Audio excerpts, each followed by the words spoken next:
ভাই আমি ঠাকুরগাঁও থেকে এসেছি। আমার ফ্যামিলিতে আমার সৎ মা, সৎ দুইটা ভাই আর আমার বাবা আছে। সুপ্রিয় দর্শক, আসসালামু আলাইকুম। জীবনের গল্পে আপনাদের স্বাগতম। এই মুহূর্তে ক্যামেরার সামনে দাঁড়িয়েছে একটি অসহায় বোন। আমরা শুনবো তারই জীবনের গল্প। আসসালামু আলাইকুম আপু, কেমন আছেন? ওয়ালাইকুম আসসালাম, ভালো আছি। ভাই আপনি কেমন আছেন? আলহামদুলিল্লাহ, আমি ভালো আছি। কোথা থেকে এসেছেন, আপনার ফ্যামিলিতে কে কে আছে, একটু পরিচয়টা দিবেন। আপনার নাম কি? মিষ্টি ইসলাম। মিষ্টি ইসলাম। আপনার বয়স কত? আমার বয়স 24 বছর। 24 বছর বয়স। আর সামনে কি জন্য আসছেন সেটা একটু বলবেন? ভাইয়া আমার যখন 5 বছর বয়স তখন আমার মা মারা গেছে। তো আমি এতটাই অসহায় হয়েছি, এখন ইন্টার পর্যন্ত লেখাপড়া করে আমি কোনো চাকরি পাচ্ছি না। তো আমি চাইছি যে কারো কাছে যদি সাহায্য চাই, একদিন দুদিন 3 দিন করবো, পরে তার কেউ সাহায্য করবে না। তো এরকম একজন মানুষ চাইছি, তার বয়স যেমনই হোক আমাকে বিয়ে করবে, আমার সারা জীবনের দায়িত্ব নেবে। আপনি তার পাশে সারা জীবন থাকবেন? সে যেন আমার পাশে সারা জীবন থাকে, আমি তার পাশে সারা জীবন। আচ্ছা ঠিক আছে। আপনার কোন বয়সের লোক আপনার কাছে পছন্দ হতো? তার বয়সটা কত হতে হবে? বয়স যেমনই হোক বিয়া ম্যাটার করে না। আমি একজন শিক্ষিত মানুষ, ইন্টার পর্যন্ত লেখাপড়া করেছি। আমি চাই ভালো মনের একজন মানুষ, চেহারা দিয়ে সব কিছু বিচার হয় না ভাইয়া।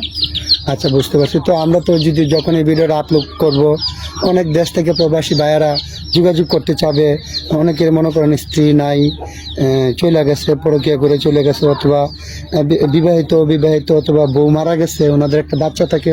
ওই রকম ভাই 40-45 বছরের অথবা 50 বছরের কোনো ভাই যদি আপনার 100 বছর থাকুক আমার কোনো সমস্যা নেই। 100 বছরের লোক কি আপনার সাথে যাবে? আমি বলি একটা মানুষের, এটা একটা কথা ভাই, একটা মানুষের মন হলো বড়।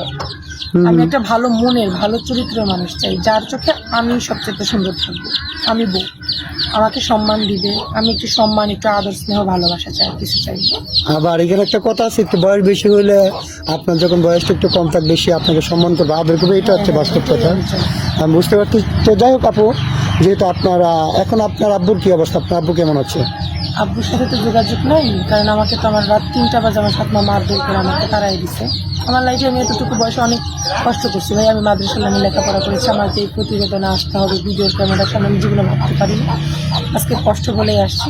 তো এখন যদি কেউ আমার এই কষ্টের কথা জেনে কারো মনে মায়া হয়, কেউ দায়িত্ব নিতে চায়, তাহলে তাকে আমি সযত্নে মেনে নেবো আমার জীবনে। আচ্ছা ঠিক আছে আপু, আমরা বুঝতে পারছি।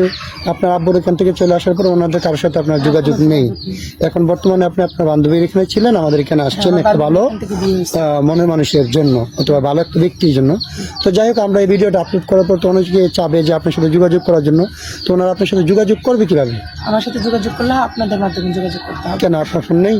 না, আমার পার্সোনাল ফোন না, একটা বাটন ফোন ছিল, ঠাকুরগাঁও থেকে আসার সময় ব্যাগ থেকে পড়ে গেছে। এখনকার যুগে ফোন নেই, এই কথা বললে তো অনেকে বিশ্বাসই করে না। আমি তো ভাইয়া আমার মা তো আমাকে